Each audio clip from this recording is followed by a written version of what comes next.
A Bíblia diz no Evangelho de João que os fariseus, ouvindo a multidão murmurar essas coisas a respeito de Jesus, juntamente com os principais sacerdotes, enviaram guardas para o prender. Um momento de muita tensão. Sim, e o texto bíblico continua. Jesus então diz: ainda por um pouco de tempo estou com vocês e depois irei para junto daquele que me enviou. E ele faz um aviso muito sério logo em seguida. Exato. Ele diz: vocês irão me procurar, mas não me acharão. E completa dizendo que para onde ele vai, eles não podem ir. É uma fala enigmática para quem estava ali ouvindo. Muito. Tanto que a Escritura apresenta a confusão dos judeus. Eles disseram uns aos outros: para onde ele irá que não possamos achar? Eles tentam racionalizar a fala de Jesus, né? Pois é, eles chegam a especular. Será que pretende ir para a diáspora entre os gregos a fim de ensinar os gregos? Que palavra é esta que ele disse? Eles ficam presos nessa retexão. Vocês irão me procurar, mas não me acharão. E para onde eu estou, vocês não podem ir. O nosso objetivo nesse estudo é justamente acolher essa mensagem tão profunda. Com certeza. Porque pense na absoluta desproporção dessa cena que a Escritura apresenta. É um verdadeiro ponto de inflexão, né? Tanto teológico quanto político ali em Jerusalém. Exatamente. Nós precisamos mergulhar nisso porque o texto expõe um choque inevitável. Uma colisão mesmo. Sim, uma colisão brutal entre o relógio humano que é todo movido por esse desespero e pelo controle das autoridades e o calendário divino de Cristo que é inabalável. E claro, a gente acaba vendo de perto as engrenagens trágicas da cegueira espiritual deles. É uma cegueira profunda que o texto bíblico nos revela. Bom, certo. Vamos desdobrar isso então. Porque assim, o que mais chama a atenção logo no versículo 32 é a mecânica do poder humano entrando em curto-circuito. Um verdadeiro curto-circuito. Eles perdem o controle. Exato. O texto bíblico não mostra um ataque repentino contra Jesus. É uma reação muito calculada ao burburinho do povo, sabe? A multidão estava murmurando. Sim, debatendo se ele poderia ser o Cristo. É como uma panela de pressão, né? A influência de Jesus estava fervendo ali no meio das pessoas comuns. E os líderes percebem que a narrativa está escapando das mãos deles. Mas peraí, isso me causa uma certa confusão histórica e teológica quando a gente lê o texto. Por quê? O que te chama a atenção? A Bíblia diz que fariseus e principais sacerdotes se unem para enviar esses guardas. Dois grupos muito distintos. Pois é. Até onde nós sabemos da história bíblica, esses dois grupos frequentemente se detestavam. Rivais declarados na maioria das vezes. Sim, os fariseus eram os puristas da lei, muito populares entre o povo. Já os principais sacerdotes eram a aristocracia do templo, pragmáticos, focados na política. Exatamente. Tinham visões de mundo quase opostas. Então, o que leva inimigos ideológicos a se unirem tão rapidamente para enviar uma força policial contra um homem que, apenas ensinava e curava? Essa é uma observação crucial para nós entendermos a raiz da hostilidade humana contra o divino. Qual seria o ponto cego lógico desses mestres da religião? O ponto cego deles estava basicamente na preservação da própria instituição. O poder fala mais alto, né? Com certeza. O que é fascinante aqui é que, quando a religião institucionalizada vira um mecanismo de poder político, qualquer voz profética genuína passa a ser uma ameaça. Uma ameaça existencial para eles. Exato. Como eles não podiam domesticar Jesus através desse sistema, eles precisavam eliminá-lo. O ensino dele não apenas questionava tradições isoladas. Ele desconstruía um monopólio inteiro, né? Sim, o monopólio que aqueles líderes acreditavam ter sobre o acesso a Deus. Eles se unem porque a luz de Cristo expõe as sombras dos dois grupos. Nossa! É como se a presença de Jesus forçasse essa aliança improvável. Perfeito. O texto bíblico expõe que, ao sentirem a influência escorrendo por entre os dedos, eles abandonam completamente a postura de pastores do rebanho de Deus. E viram uma força policial disposta a calar a verdade. Imediatamente, eles assumem o papel de repressores e acionam a guarda do templo. E essa guarda não era qualquer um, certo? No mesmo. Era uma força policial levítica altamente treinada para conter tumultos ali no pátio sagrado. A ordem era clara, então. Calar a palavra encarnada usando a força bruta. Essa era a intenção humana. Mas é justamente aí que o abismo entre a capacidade do homem e a soberania divina se escancara. É porque eles enviam esses guardas armados para prender Jesus. No entanto, a Escritura apresenta que Jesus continua falando. Ele não é interrompido. De jeito nenhum. O texto bíblico mostra que esses guardas chegam, ouvem e, não conseguem encostar um dedo nele. A prisão simplesmente não acontece naquele momento. E não há um confronto físico, né? Não há uma resistência armada dos discípulos ali para proteger Jesus. Nenhuma espada foi desembainhada nessa hora. Então, como funciona essa dinâmica teológica? Porque uma ordem expressa do Sinédrio falha tão espetacularmente, dentro do próprio território deles. A explicação para esse fracasso não está em nenhum tipo de resistência física.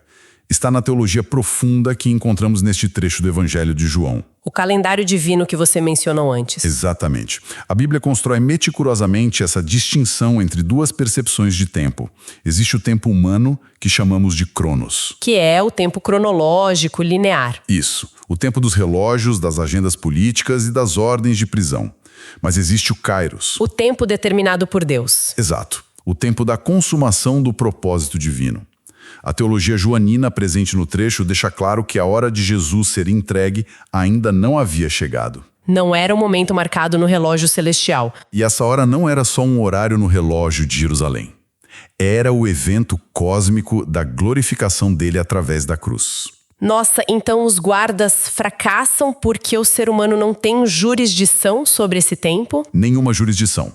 Por mais armado e organizado que o ser humano esteja, ele não pode adiantar os ponteiros do julgamento divino. Eles tentaram forçar a história. Tentaram forçar o clímax da história redentora, mas esbarraram na muralha do calendário soberano do Criador. A história só avança quando Deus permite que avance, né? Perfeito.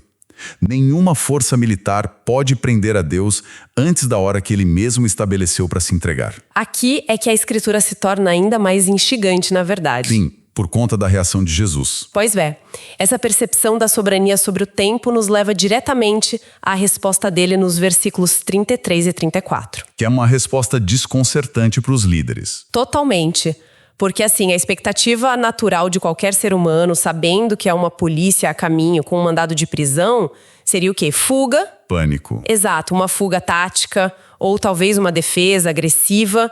Mas a Escritura apresenta Jesus não recuando 1 milímetro sequer. Ele mantém uma serenidade absoluta. Sim, ele declara, ainda por um pouco de tempo estou com vocês e depois irei para junto daquele que me enviou. Ele não age de forma alguma como um fugitivo acuado. Ele age como o Senhor da história. Ele está ditando os termos da própria partida ali. E ele estabelece uma data de validade para a presença dele entre eles. Exatamente. Ele desmonta completamente a narrativa de poder das autoridades com essa postura. Ao dizer irei para junto daquele que me enviou, Jesus reafirma a origem e o destino divinos dele. Mostrando que a missão dele segue uma trajetória inalterável. Uma trajetória que nenhuma força humana, nenhum sinédrio pode interromper ou adiantar. Mas as palavras que vêm logo a seguir carregam um peso teológico imenso, sabe? E chegam a ser assustadoras. Sim, quando ele diz, vocês irão me procurar, mas não me acharão. Isso, vocês também não podem ir para onde eu estou. Essa declaração soa como o fechar pesado de uma porta. É um aviso muito severo sobre o tempo estar acabando. E nós costumamos pensar na graça de Deus como algo infinito, né? Perpetuamente disponível em todos os momentos. Mas essa fala indica o fim de uma oportunidade específica. Então, qual é a urgência por trás dessa declaração? E mais importante, se eles iriam procurar por ele, por que não o achariam? Essa é uma dúvida muito comum. Porque assim, isso não parece contradizer a ideia de que quem busca Deus sempre o encontra? Essa é uma tensão teológica profunda. E nós precisamos acolher isso com tremor e reverência. Porque abala um pouco as nossas certezas fáceis, né? Abala sim. A graça de Deus é abundante e o convite ao arrependimento é genuíno. Mas o texto bíblico nos alerta que a oportunidade de receber a graça não é perpétua. Não enquanto houver rebeldia consciente. Exato. A janela de visitação divina tem um limite que é estipulado pela justiça de Deus. O comentário bíblico sobre esse trecho sempre destaca isso. Destaca o que exatamente? Que essa procura mencionada por Jesus Não é uma busca nascida do arrependimento verdadeiro. Ah, entendi. Não é um coração contrito buscando salvação. De jeito nenhum. Quando ele diz vocês irão me procurar, ele se refere a uma busca por libertação política. Eles queriam um Messias nos moldes deles. Isso. Ou até mesmo aquela busca desesperada que aconteceria durante o cerco de Jerusalém anos mais tarde. Quando a nação clamou por um Salvador. Exato. A nação clamaria por alívio, sem contudo reconhecer aquele que já havia sido enviado por Deus. Quer dizer, é uma busca motivada pela dor da consequência, pelo julgamento e não por um amor à verdade. Eles procurariam os benefícios da salvação, mas continuariam rejeitando o Salvador. Nossa, isso é muito forte. A incredulidade deles, então, não era só uma confusão mental temporária. Não, era uma hostilidade moral já muito bem consolidada. E nós podemos lançar mão de uma passagem paralela muito breve da Bíblia para iluminar isso. Qual passagem? Em Isaías 55, versículo 6, a Bíblia exorta: buscai o Senhor enquanto se pode achar, invocai-o enquanto está perto. Ah, enquanto se pode achar, tem um limite de tempo. O profeta já anunciava que a disponibilidade da presença manifesta de Deus exige uma resposta imediata. Exige uma resposta no hoje. Exatamente. Voltando imediatamente ao nosso texto em João 7, Jesus está apenas aplicando isso. Ele está anunciando que aquela oportunidade de ouro estava expirando. A própria palavra encarnada caminhando nas calçadas de Jerusalém. E eles estavam perdendo isso. Quando ele retornasse para a glória do Pai através da ascensão, o abismo criado pela dureza de coração daquelas lideranças se tornaria intransponível. Então essa barreira, para que eles não pudessem ir onde ele estaria, não era apenas uma distância geográfica. De forma alguma, era a muralha da inimizade espiritual. Uma muralha que eles mesmos ergueram. Sim, ao escolherem os próprios dogmas acima da verdade que estava ali, revelada diante deles. Então, o que tudo isso significa para a compreensão humana diante dessa verdade? Significa que a mente natural resiste até o fim. Porque essa questão do distanciamento espiritual nos joga diretamente para os versículos 35 e 36. Onde vemos a resposta atordoada dos judeus. A Escritura apresenta os líderes completamente confusos com essa declaração majestosa de Jesus. Eles repetem as palavras dele, mas esvaziam tudo de significado espiritual. Eles tentam encaixar as palavras de Jesus na caixinha terrena deles. Sim, eles perguntam se ele fugiria para a diáspora para ensinar os gregos. Sabe, para ilustrar o quão profunda era essa barreira, eu gosto de pensar em um aparelho de rádio. Uma analogia interessante. Como assim? É como se a mente daquelas autoridades estivesse equipada com um hardware espiritual defeituoso, todo danificado por décadas de orgulho teológico. Um rádio que não consegue captar a frequência certa. Exato. Jesus estava transmitindo em uma frequência puramente celestial.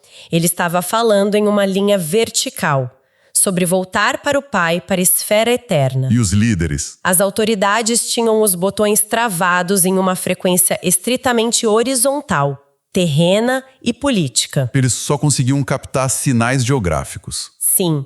Jesus fala sobre a glória eterna e eles imaginam que ele está, sei lá, comprando uma passagem de navio para Atenas. Se conectarmos isso ao cenário maior da fé, essa metáfora do rádio ilustra perfeitamente a mecânica da tragédia que é a cegueira espiritual. O equipamento de recepção deles falhou. As escrituras, as promessas, tudo havia sido corrompido pelo desejo de manter o status quo. E é fundamental mergulharmos no contexto histórico para entender essa ofensa. Sobre a diáspora e os gregos, né? Sim. A diáspora referia-se àquelas comunidades de judeus dispersos pelo mundo greco-romano, bem longe da terra prometida. E como a elite de Jerusalém via essas comunidades? Para eles, o centro do universo teológico era o templo. Então eles olhavam para a diáspora com muita condescendência e até um certo desprezo. Ah, eles achavam que os judeus helenizados estavam comprometidos com a cultura pagã? Isso mesmo. Na visão da elite, ir ensinar os gregos, os gentios, seria o fundo do poço da degradação para qualquer mestre em Israel. Nossa! Então essa especulação deles sobre Jesus ir para a diáspora não é uma dúvida sincera de quem não entendeu. Não, de forma alguma. É um sarcasmo destilado. É a soberba religiosa operando na sua capacidade máxima. Eles estão zombando dele. É como se dissessem, já que não há espaço para você entre nós, a elite pura de Israel, só te resta fugir para os estrangeiros impuros. Eles usam a ideia de ir aos gregos como a ofensa definitiva para tentar desqualificar Jesus publicamente. Trata-se do escárnio mais profundo que eles podiam conceber ali na hora. Exatamente. Usaram a geografia e a etnia para tentar humilhar o Filho de Deus. Mas aqui o texto bíblico nos convida a observar algo maravilhoso. Uma ironia histórica. Uma das maiores e mais sublimes ironias de toda a história da redenção. Aquilo que os líderes formularam como um deboche cruel, Deus reverteu. Deus transformou no projeto global de salvação. Sim. A zombaria cega deles continha, sem que eles mesmos soubessem, uma profecia gloriosa. Nossa, isso é de arrepiar. Eles jogam a ideia de evangelizar os gregos como uma piada. E Deus pega essa piada e a transforma no livro de Atos dos Apóstolos. Precisamente. A luz de Cristo, de fato, alcançaria a diáspora logo depois. O evangelho abraçaria os gregos, os romanos e todas as nações gentílicas. A cegueira daqueles líderes era tão espessa que eles tropeçaram na própria arrogância. E acabaram descrevendo o avanço do reino de Deus sem sequer terem a capacidade de compreender o que as próprias bocas estavam articulando. A Escritura apresenta aqui uma verdade muito reconfortante, mas ao mesmo tempo aterradora, né? Qual seria? Que a oposição humana nunca frustra o plano divino. No máximo, ela se torna o palco onde a graça e a sabedoria de Deus se exibem de forma mais espetacular. Com certeza. O esforço deliberado de calar a Cristo em Jerusalém foi justamente o mecanismo que acelerou a expansão da voz dele para todo o mundo. Esse mergulho profundo nos versículos de 32 a 36 não nos permite sair imunes dessa leitura. Não mesmo. O texto exige uma resposta de cada coração. Nós somos puxados para dentro do pátio do templo e forçados a avaliar onde a nossa própria alma está posicionada. Não é só um registro arqueológico. De forma alguma. Não estamos lidando apenas com atritos antigos entre fariseus, saduceus e um mestre galileu. Estamos lidando com um espelho vivíssimo. Um espelho que reflete a nossa jornada diante da autoridade de Deus. O texto bíblico narra o cerco se fechando e mostra a serenidade de Cristo. Declarando a urgência do tempo dele. Sim, e revela a elite religiosa tropeçando cegamente na própria erudição. Isso exige que o coração de quem ouve faça uma transição da história para a realidade íntima. É um momento de aplicação. Como nós aplicamos a mecânica dessa tragédia e dessa graça de Cristo às nossas próprias vidas hoje? Bom, isso levanta uma questão espiritual fundamental. E o verdadeiro acolhimento deste texto bíblico começa com uma constatação de profunda humildade. Uma humildade que faltou ao Sinédrio. Exato. A atitude do Sinédrio nos mostra a falência absoluta do impulso de tentar controlar a Deus. Aquela ideia de colocar Deus em uma caixa. Sempre que a mente humana tenta enquadrar a vontade divina nas próprias expectativas, exigindo que Deus haja dentro do nosso cronos, no nosso tempo cronológico, nós falhamos. Quando exigimos que ele opere segundo os nossos critérios de sucesso, né? Sim. Quando fazemos isso, nós estamos enviando guardas metafóricos para prender a Cristo. Nossa, é verdade. A religiosidade muitas vezes repete o erro dos fariseus sem perceber. Constrói sistemas rígidos de como a espiritualidade deve parecer e reage com hostilidade quando o Espírito Santo sopra em uma direção não autorizada pelo comitê humano. A lição vital aqui, então, é o abandono dessa tentativa de domesticar o Senhor. Nós precisamos deixar Deus ser Deus. E isso se conecta diretamente com aquele perigo da janela de oportunidade que Jesus mencionou, não é? Com certeza. Aquele aviso solene de que o tempo de estar com ele não duraria para sempre. Nas condições em que eles queriam, pelo menos. O texto bíblico nos adverte que adiar a rendição é brincar com a eternidade. Vocês irão me procurar, mas não me acharão. Essa frase da Bíblia precisa ecoar muito forte na consciência de quem ouve. Existe uma tentação muito constante de nós tratarmos a graça de Deus como uma conveniência. Como um recurso de emergência. Um recurso que podemos acessar apenas quando a nossa agenda permitir ou quando a dor for insuportável. Mas a Bíblia enfatiza que o encontro com a verdade exige urgência e prioridade absoluta. A abertura dos olhos espirituais, Aquela capacidade de sintonizar a frequência celestial que os líderes perderam só acontece quando abaixamos as armas. Do preconceito e do orgulho. E se curva diante da revelação de Cristo exatamente como ele se apresenta e não como nós gostaríamos que ele fosse. Perfeito. Em João 7, versículo 35, as autoridades zombaram da ideia de que Jesus poderia estar indo para os gregos.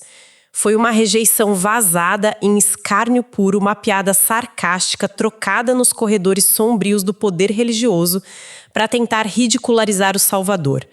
No entanto, o próprio desprezo daquelas lideranças pavimentou o caminho e abriu os portões para que a luz irresistível de Cristo, num tempo perfeitamente calculado, alcançasse as mais distantes nações da terra. A provocação final que este trecho do Evangelho lança sobre cada coração é profunda. Será que todo o esforço da arrogância humana, por mais armada, endurecida e cínica que se apresente, consegue de fato fazer algo além de, no final das contas, servir de pedestal para a vitória inevitável da vontade de Deus?